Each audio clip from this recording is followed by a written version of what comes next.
Wind shear. What is wind shear?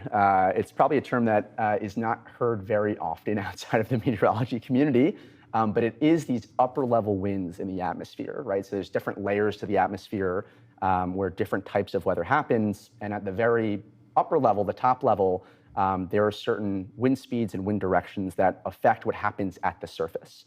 So you can almost think of hurricanes as like, a cake or a cupcake, and they have like icing on top when they get really, really strong, right? You need the full cake in order to have a strong hurricane.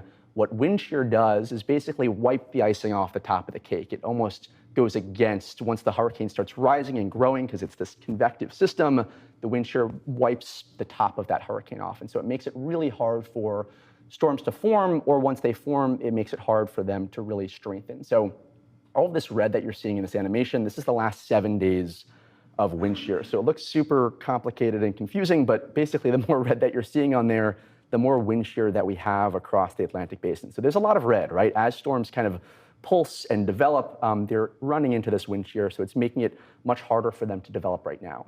Now, as we head into the peak of hurricane season, we think that this will relax a bit, particularly towards that main development region. When wind shear relaxes, it makes it a lot easier for these thunderstorms to start developing and these hurricanes to start forming. So as we get into the main part of hurricane season, we do expect this to change. But right now, that's why it's been so slow so far. I believe we've only had 3 named storms. None of them have really impacted land.